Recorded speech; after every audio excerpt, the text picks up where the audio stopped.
Okay, let's go ahead and get started again with our second keynote for the day. We have Mr. K.T. Moore here in person as our second speaker. He's going to talk about more Moore or more than Moore, an EDA perspective. So Mr. Moore joined Cadence. He's a vice president at Cadence. He joined Cadence in August 2012 and is currently responsible for business development and product marketing for CPG, covering Cadence's full suite of custom IC, PCB, and system analysis products. This encompasses several key technology areas, including custom IC layout, automation, circuit level simulation, PCB design, multi-physics analysis, and simulations. Prior to joining Cadence, KT spent 12 years with Magma Design Automation. During that time, he served 6 years as a global account director and 6 years as a VP of product marketing, where he was responsible for business development and marketing for all Magma products. After joining Magma, KT also held various sales positions with Epic Design Technology and Valid Logic Systems. Prior to his career in EDA, KT spent several years as a logic designer for Texas Instruments, my company. KT received a Bachelor of Science degree in Electrical Engineering and Applied Physics from Case Western Reserve University in Cleveland, Ohio in 1985. So let's welcome.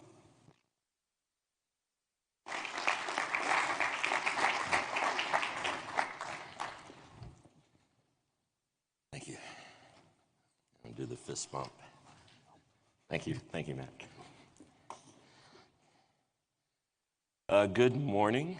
My name is K.T. Moore, as Mac said, and I'm currently, at least as of today, an employee of Cadence. Been with Cadence about 9 years, and I'm going to talk about more than more or more. And, you know, it's not any coincidence that my last name is Moore. That's why they asked me to do this. And if I was going to do this 2 years ago, it would have been less than more. It would have been more than more, because I was about 60 pounds heavier than I am now. So, thank you. So as of Friday, I was VP of product marketing. As of about the last 24 hours, I changed my job to VP of corporate marketing, and I'll find out what that's about later in the week, especially after I leave here. So just wanted to give a perspective on this whole concept of more than more, Moore's Law. And, my background, as Max said, I'm really a circuit designer. I've learned a lot about packaging. I think I saw my first PCB at TI after graduating from Case Western. And I've watched the evolution of, the whole concept of, I think when I first heard about Moore's Law, it was, the density was going to double every 18 months. But they also talked about the performance of chips, the frequency of chips, doubling every 18 months. I think we've definitely seen a trailing off of the performance aspect. We're talking about, several gigahertz now, but, it's getting more and more difficult to squeeze the performance out of silicon. So what are we going to do, right? And so we see a lot of these things, like we heard from the gentleman from Intel. I believe his name was Hamid, gave a very nice talk. And, he talked about the heterogeneous kind of packaging and assembly and things like that. So we're getting creative to figure out how to address injecting more functionality while not burning up silicon, injecting more capability in larger die, and then including that in PCB or advanced 3D IC packaging. So, by the way, I don't read slides. I'm assuming everybody reads slides, so I'm not going to read the slides. But, this slide is basically just talking about the trends, right, in the last 60 years. And that's a funny thing to say since I just turned 60 a couple weeks ago. And I met some guys earlier this morning, and they said I should wear the hat, so hopefully you guys don't mind. Just want you guys to feel comfortable. But you can see that, there's been a shift in what we're doing as designers, as packagers, and as people who assemble these complex devices.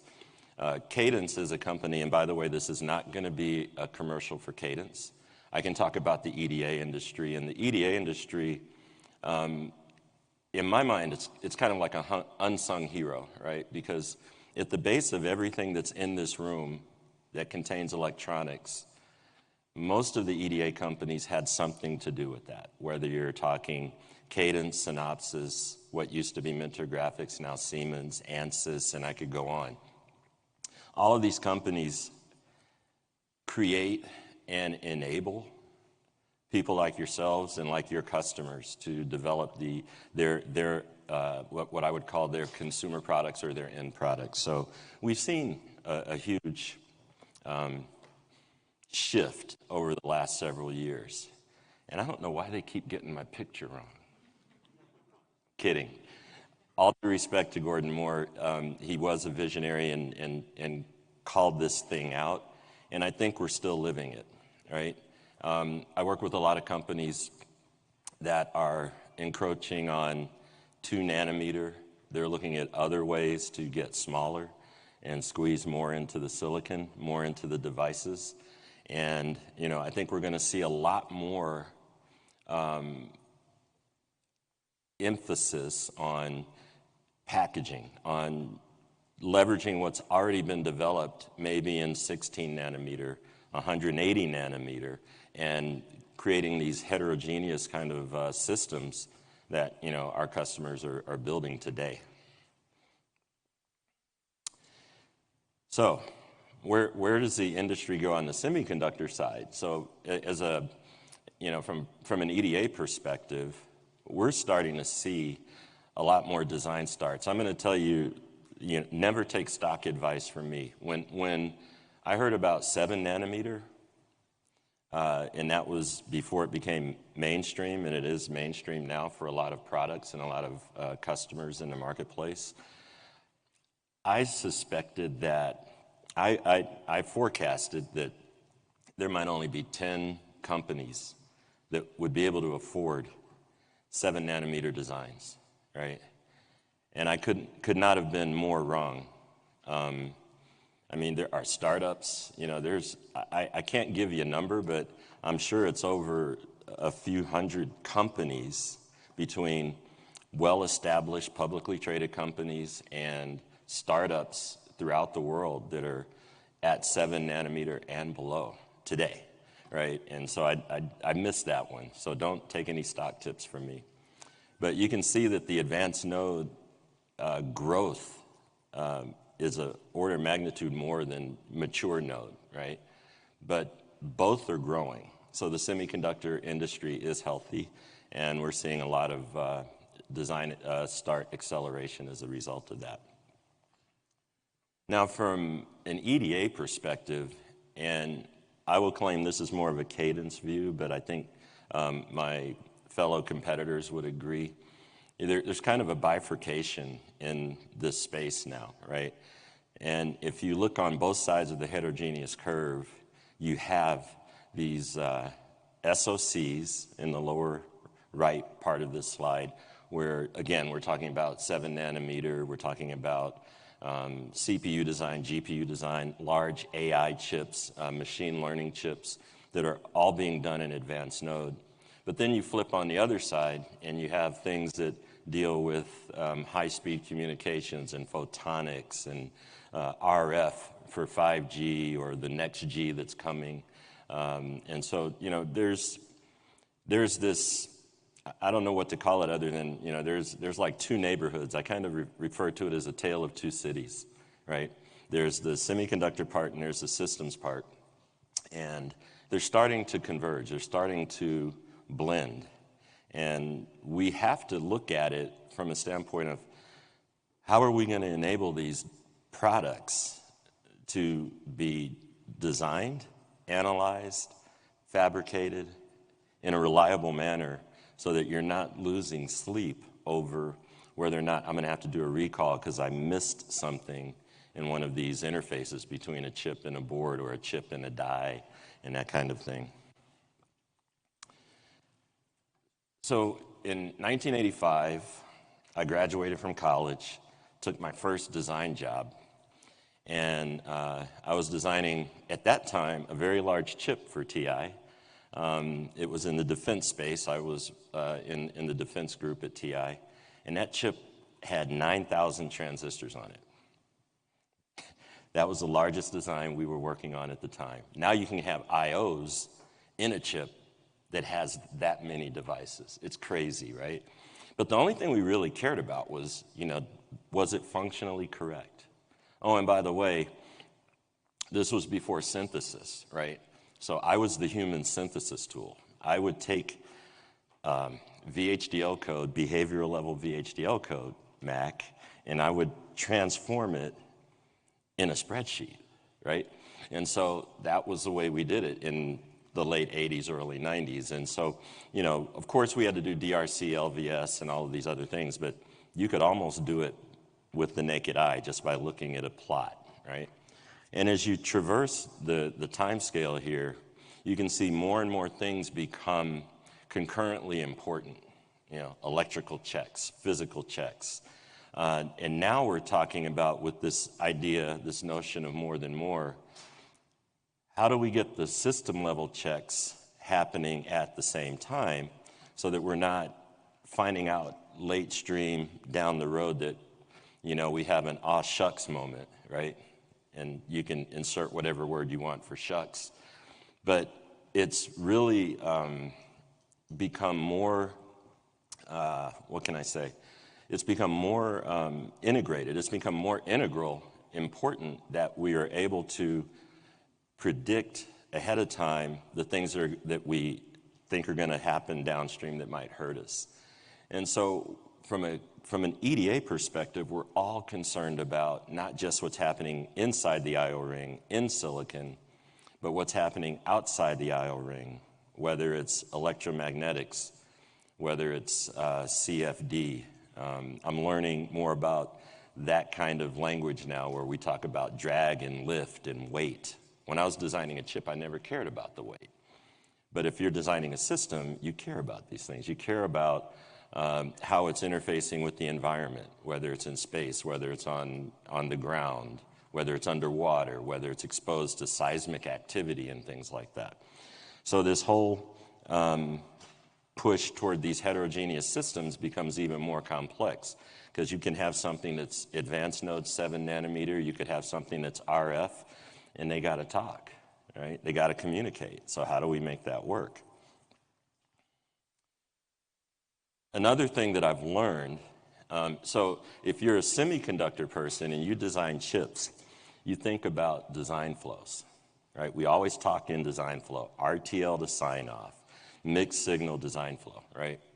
As I've learned more about the system space, I've learned that systems guys, they'll be very polite if I talk to them about their design flow, but that's not really resonating with them. What they want to know about is their workflow. Now, you could argue they're the same thing, but if you're not talking the same language, you're going to have a miscommunication.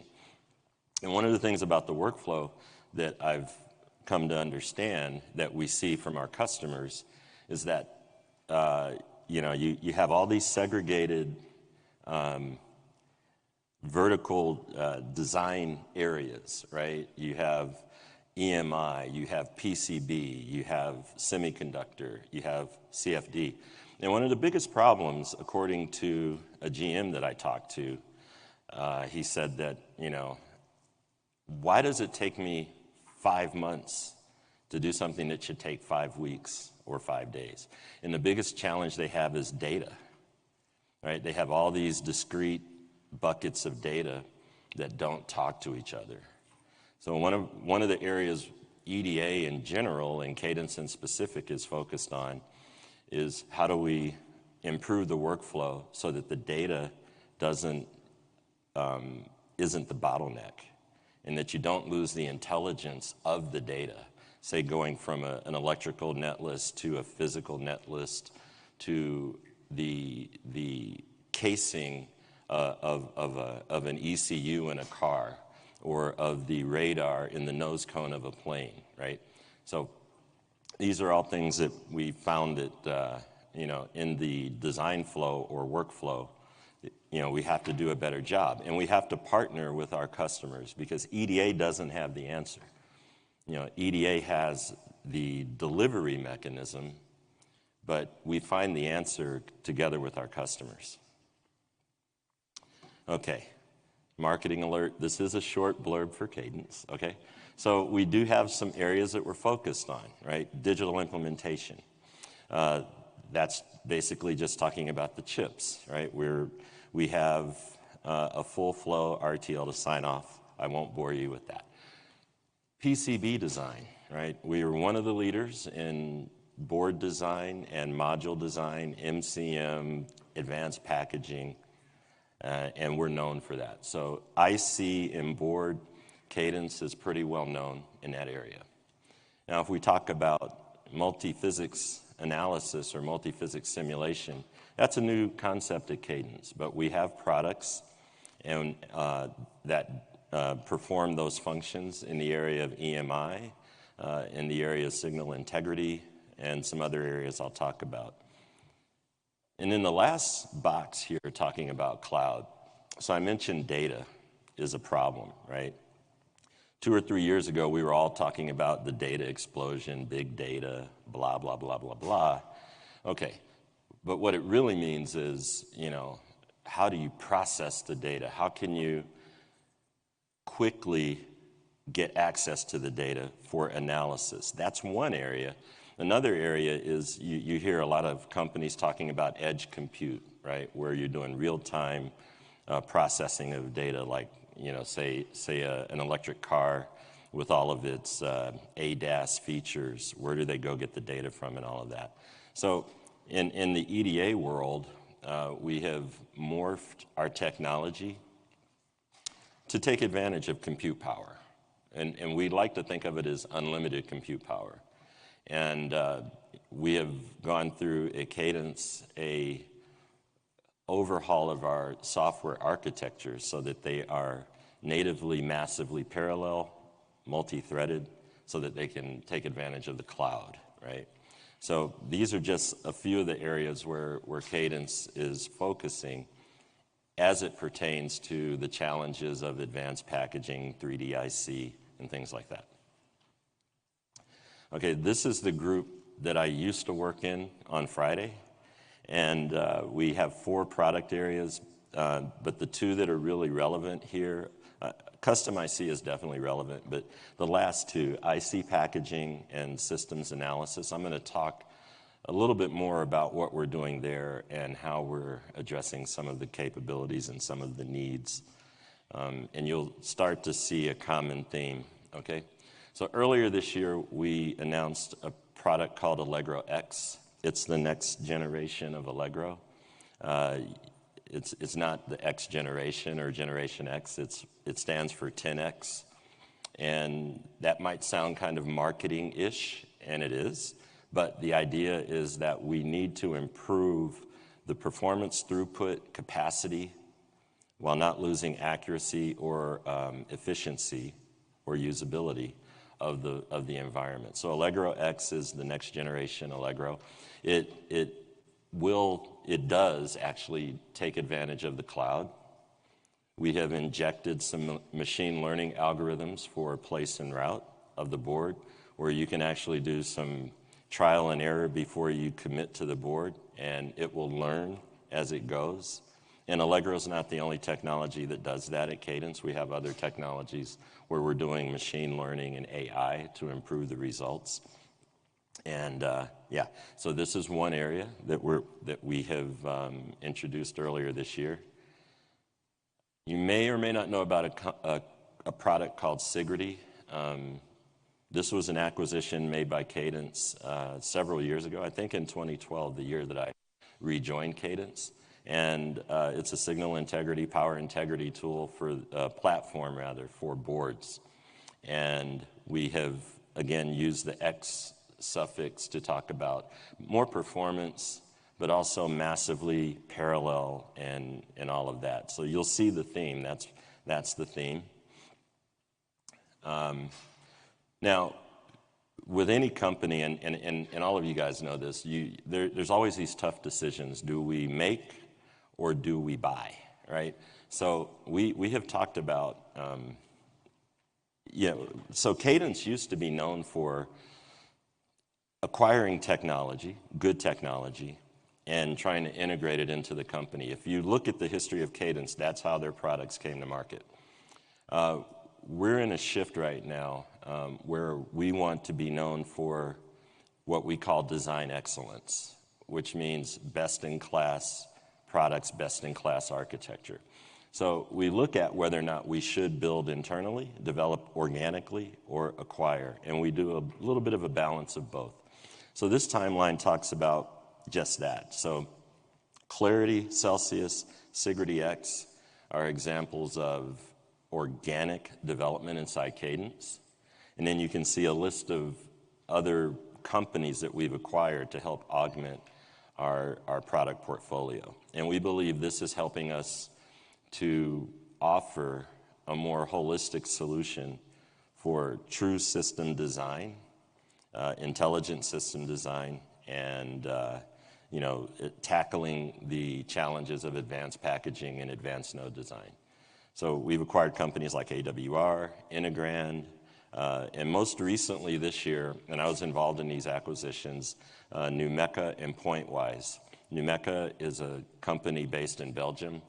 They are a CFD company, both strong in turbo machinery. The way they describe their company is big things that spin, and they are good with solving and meshing.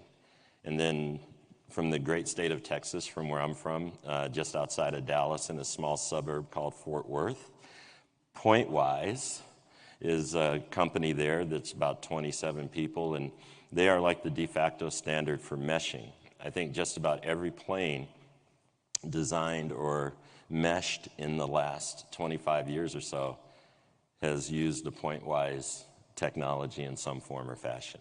So anyway, we have a strategy, and we're moving forward with this to deliver better system solutions.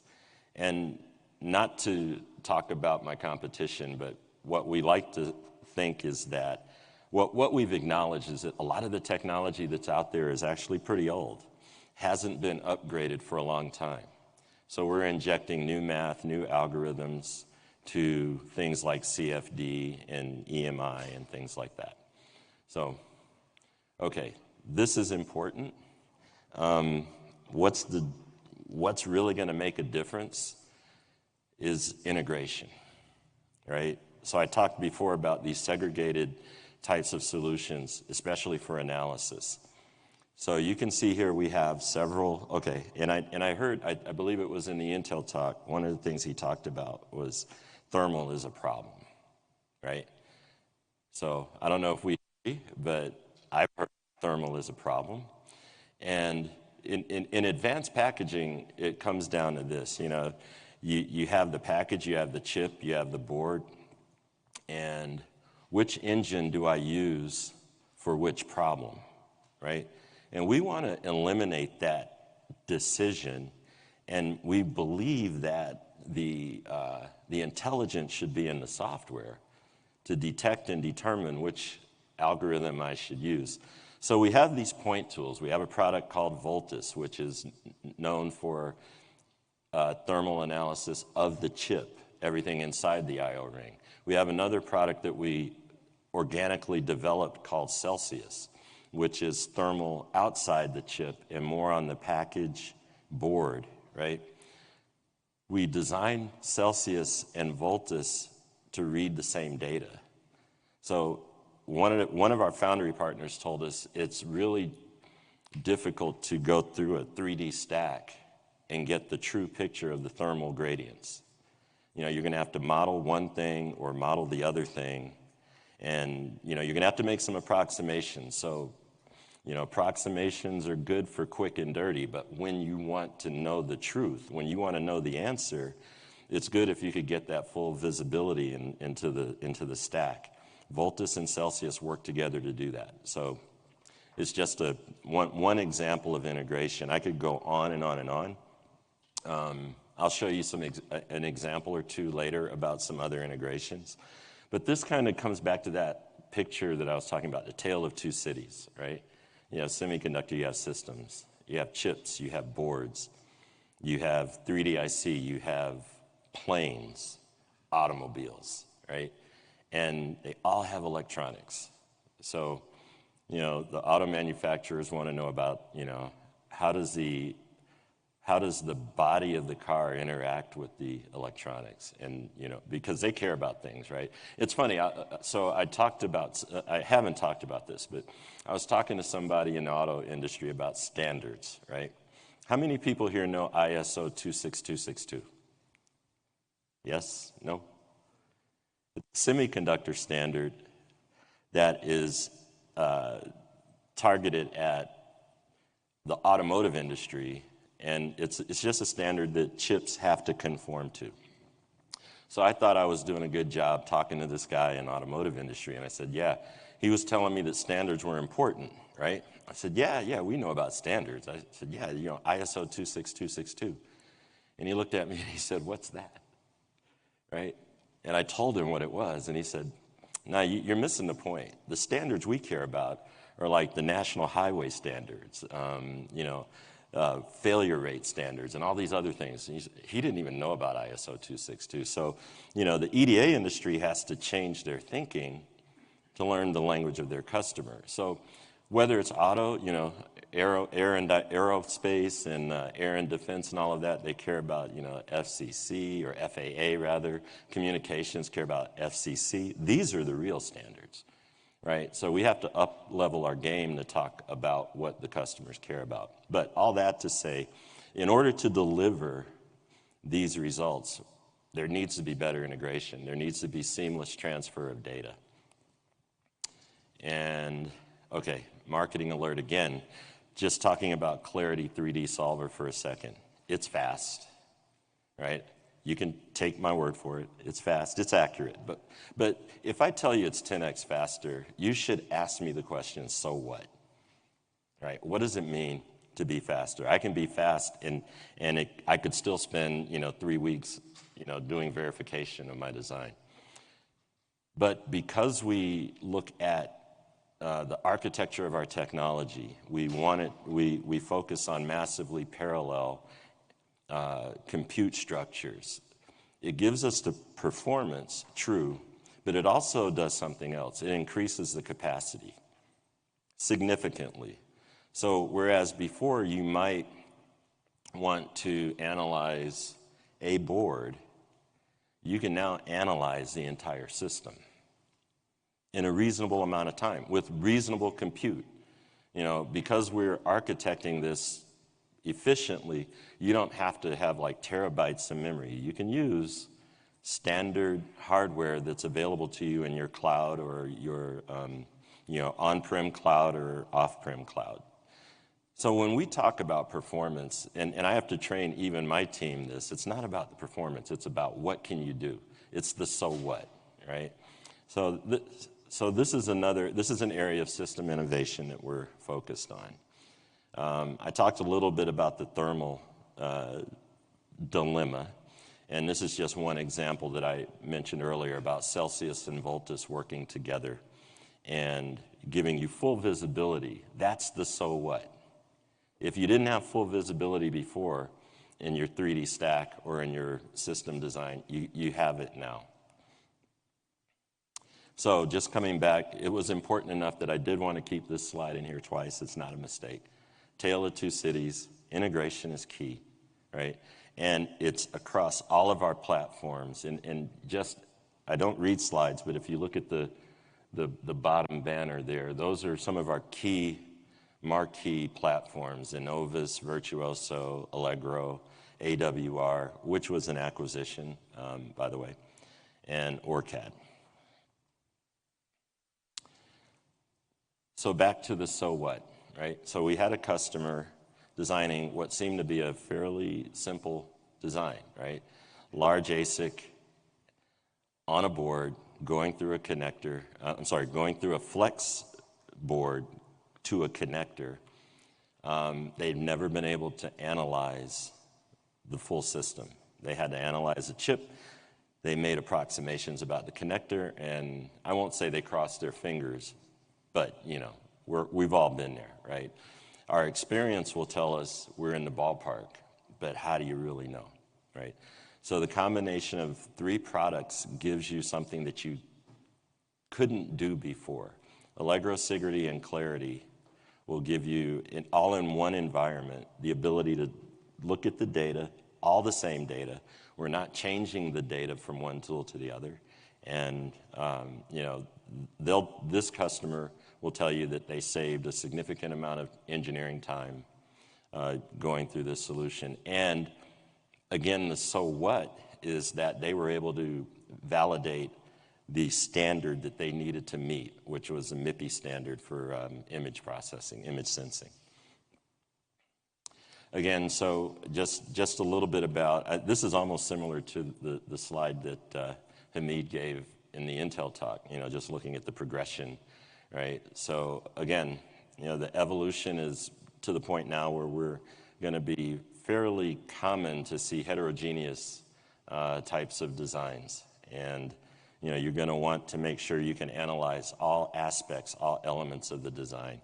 And a company, a partner like ARM, which generally deals with IP, and you think, in past years, they were done with the microprocessor and they just gave it off to their customers, the IP, or they might give some guidelines on the physical parameters. Now they care. Now they care about how is the IP going to behave in silicon. So they actually do test chips. They actually put these things together so that they can have some sort of benchmark reference design for some of their customers. So to that point, and I think you saw it in the video that ran earlier, we have announced a product called Integrity 3D IC. And Integrity is we spend a lot of time coming up with names for products. I don't know about you guys and your companies, but Integrity, and we fight over it, right? I mean, it's like you can get these passionate discussions about names, and it's like, I don't really care what the name is as long as the product's good, right? Because if the product's good, the name's good. If the product's bad, it doesn't matter what you call it, right? Just call it somebody else's. But we thought about integrity because at the end of the day, that's what you really want, right? You want to know that your design is reliable. You want to know that you're able to build this thing with confidence. So there's a lot of places to miss things when you start combining these heterogeneous designs, right? So Integrity 3D takes into account our place and route technology, our analysis technology. The analysis technology is integrated. I believe we're the only company that can claim this right now. So we're going to claim it and say it's true. But this idea of PPA, system-driven PPA, stands for power, performance, and area, which is kind of a semiconductor thing. You talk about, I want to make the chips as small as possible with as little power as possible while achieving the best performance. Well, the question is, how is that different from an advanced package, right? It's really not. But you have to take a different approach. So this is where Cadence is going. I think this is where EDA is going, and hopefully we're leading the charge with some of our customers and our partners. I think the clicker's not working, but I'm almost done. Let's see. Okay, here we go. Yeah, there we go.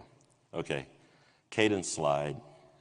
These are our core values. These are the things we care about. Design excellence. I mentioned it before. The products have to stand on their own, right? Mediocre products with great integration, not that exciting. So we want our products to be good. This is our core competence, right? Most of our we actually don't call ourselves an EDA company anymore. And I'll be fired if I don't tell you this. So we call ourselves a computational software company now because it's more than EDA. You know, the way I describe EDA, electronic design automation, if you remember the slide that went back to 1980, we were automating manual steps, but there was really no computational stuff going on. You could do it in a spreadsheet, or you could write a simple program. But now, you know, you really do need the math behind it. You need to incorporate the physics. So this design excellence is around saying we're a computational software company. System innovation goes beyond EDA. System innovation is the things like, you know, the analysis capability, the CFD capability, and making sure that we can marry the two together. And pervasive intelligence talks about where we can apply machine learning or AI, either in the workflow, the design flow, or either in our core products. So I have an analogy for you. So when it comes to machine learning, we can add machine learning to let's say to a place and route product, right? And what it does is it speeds up place and route. It might make your iterations fewer, right? But it doesn't change how you interface with the place and route system, right? It's much like when you're in a car that has, you know, lane assist, right? Lane assist works, but you still have to drive the car, you know, so it doesn't fundamentally change your interaction with the car, right? So we do that, right? That's part of our ML or AI strategy. But the other part is how transformational can we make our solutions with AI or machine learning, right? And that would be like not just making place and route faster, but taking the design flow or workflow from a starting point and go through several steps and use AI in that loop to reduce the amount of engineering that goes into it. That's like saying I have a level 4 or level 5, you know, ADAS car, which I don't know if any of you have ever driven a Tesla in that mode, but it was very uncomfortable for me. I don't own a Tesla, but a friend of mine let me drive his. And it was very uncomfortable to not have my hands on the wheel or have my foot on the gas, right? And let the car do all the driving. And we're seeing that with our customers too. They're very uncomfortable letting go of the flow, right? Letting go of editing files and things like that. But that's where we're going. Right, that's our intent, and you know I think we'll be able to do more and accomplish more if we can transform the interaction between the engineer and the computer, and the engineer and the analysis. So I think that's all I have. If this thing moves, but anyway, that's it. Oh, wait, no, I'm sorry. There is one more slide. I just wish I could get to it. I guess I have to go back. Okay. So we started out with more than more or more, right? What's the answer? It's a test.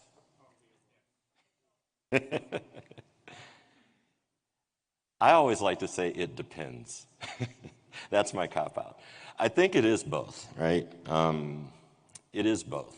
You know, there is more, but it may be the heterogeneous thing that makes that happen. But it's also more than more, because you got KT more.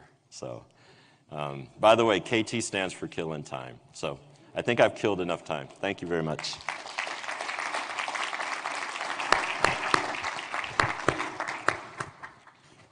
I want to stay up here. Questions? Oh, sure. Any questions? Yes. Yeah, do you mind stepping to the mic there?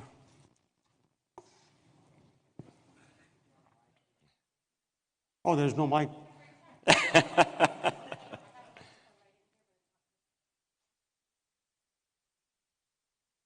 I can hear you fine.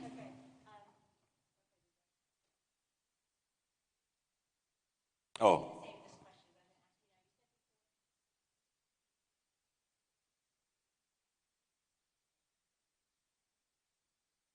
Yes. Yes.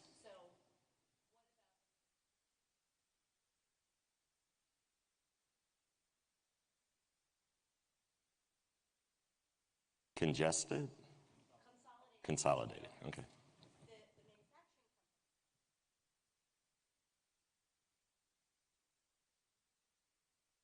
Right. Right.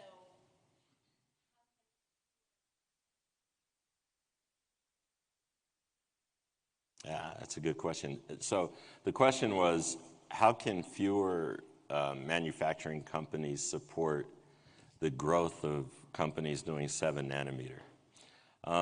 That's a good question. I don't have a great answer, but what I can tell you is they're building more fabs in general, right? We're seeing that. We're seeing a lot of, I would say, collaboration, right? I can't really talk about some of the things that you might have seen in the press about certain potential this, that, or the other with one foundry and another foundry. But, I think everybody's looking for economies of scale. They're looking to share the cost. They're looking to share the risk. When I was designing chips, you could see the transistor with the naked eye, and there were probably 30 different foundries or ASIC vendors or whatever doing, investing in fabs. But now it's more about how are they going to recoup that, whatever it is, $50 billion investment or whatever, and by when, right? And the last thing you want with these foundries is, they're more concerned about not just volume, but also business viability. There's so many startups that build a prototype and then you don't hear from them again, right? So I don't know if I'm answering the question, but you're right. There's a compression of available manufacturers, and I think they're all happy, right? Because they're all pretty busy, right? Yeah. Any other great question? Any other questions? Yes.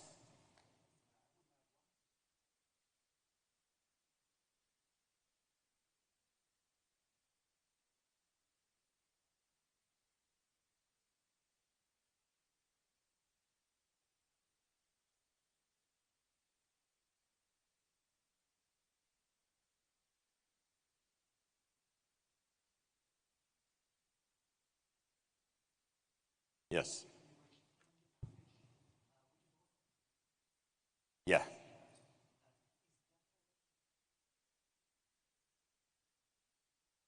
Yes. And I would have covered it, but they only gave me 40 minutes.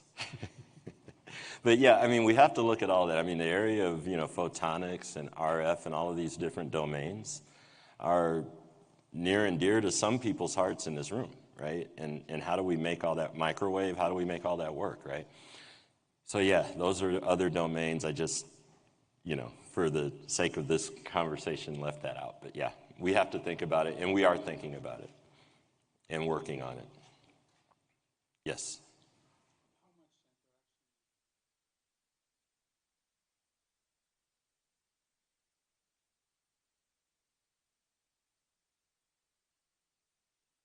Mm-hmm.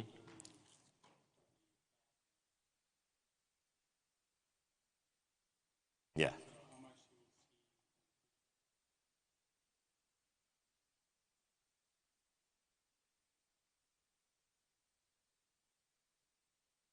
So how much interaction between designer and process manufacturing?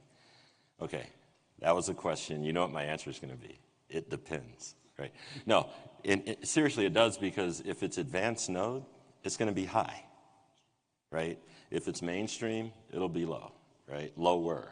Because, well, the designer, the person who's designing that product will have more historical knowledge, more experience.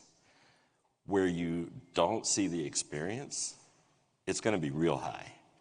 And people are going to be real nervous, and they're going to be real anxious about is that thing going to work, right? So, yeah, it's a good question. And I was glib about the it depends, but again, tale of two cities, right? Yeah. Any more questions? Is that a hand? Yes.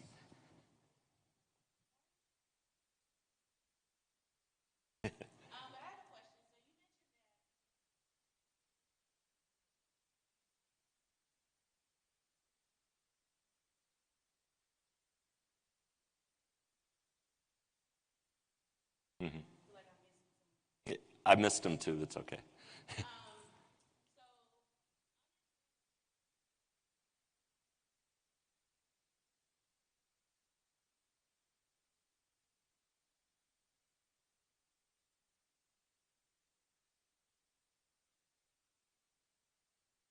Disconnected? Yeah.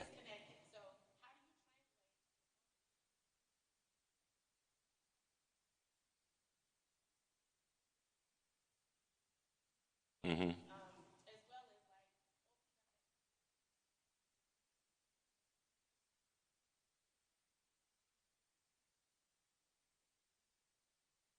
Mm-hmm. That's, that's a great question.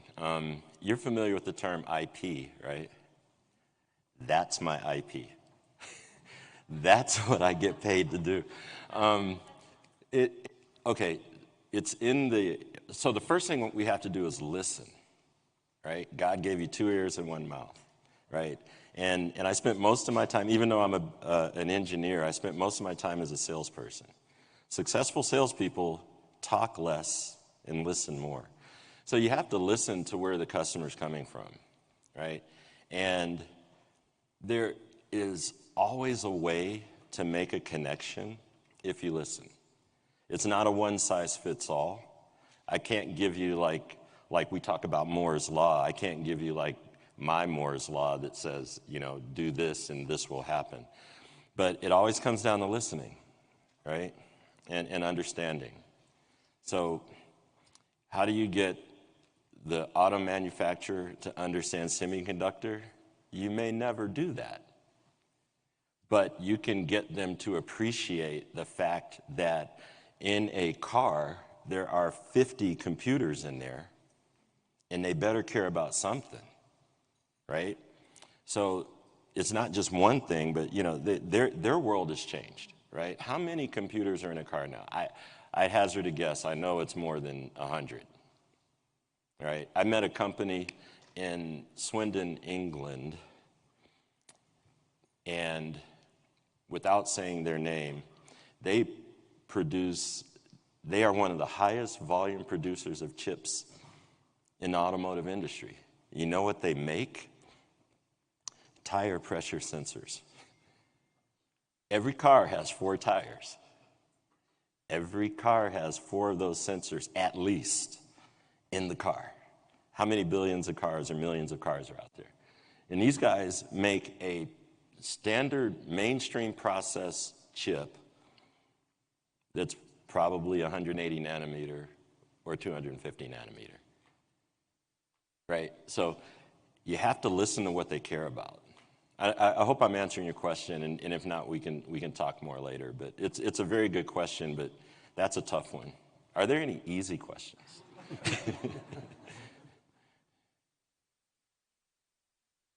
Yes.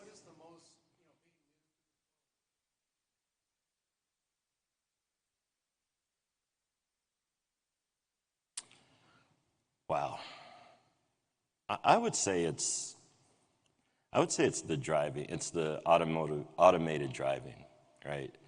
I'm still uncomfortable with it. I still like to have my hands on the wheel and my foot on the gas. But while doing that, I still appreciate all of the other intelligence I can take advantage of, right? Like keeping me from sliding into someone else or backing into something behind me. I travel a lot, right? And I can still, it's hard now, but a few years ago, I could get a rental car that did not have a rear view backup mirror, and I was lost. It's amazing how quickly we become dependent on these things, right? But I think that's still one of the most exciting areas. I think about the movie, I'm a movie buff, right? So if you guys have ever seen iRobot, what, you're driving the car? Right, if you remember that line in the movie. So at some point, the cars are just going to be doing what they do, right? Mm-hmm.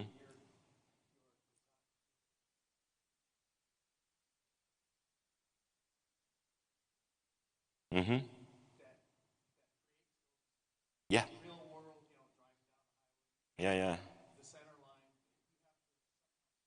Mm-hmm. Yeah. And guess what? As we progress down this road, the standards are going to change, right? Because the standards are like 20, 30, 40 years old. Now we're moving into a new domain. The standards are going to change. I still can't get my wife to agree to get a smart refrigerator. She says I'd rather have a smart husband, right?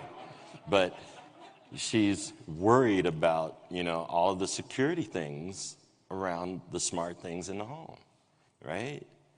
I would still like it to tell me what my grocery list should be. So,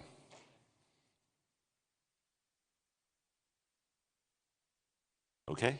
Am I between them and lunch? That's okay. Well, this is exciting. So, Nobody's any more hungry. questions? One more? Going once?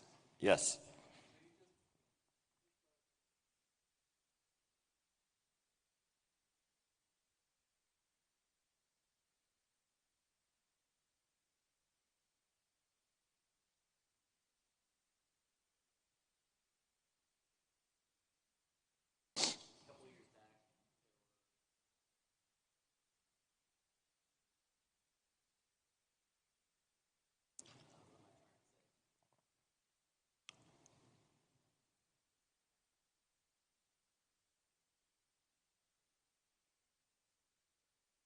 Mm-hmm.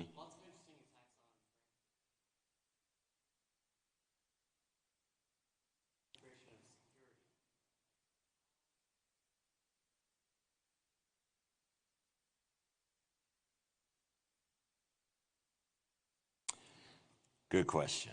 And I'm probably not the best one to answer that. But what I've learned from a lot of customers, several customers, especially in the defense sector, this is almost going to sound like a politician's answer, so forgive me, but it is very important to that part of the community that we figure it out, right? I know they look at things like, power signatures and power density signatures if somebody's like hitting the chip and things like that. But, apart from that, there's other elements, the whole cloud thing, designing in the cloud is a big deal, right? So I'm sorry, I don't have a great answer for that, and I don't want to BS you with one, but, I can get back to you with some more thoughts on that, checking with some folks. Because Cadence also designs IP, right? And a lot of our IP is used in things like vision applications and things like that. So I can talk to those guys and get back to you. A great question. I still like the easy ones, though. Okay. Okay? All right. Thank you very much. Thank you, Mr. Moore.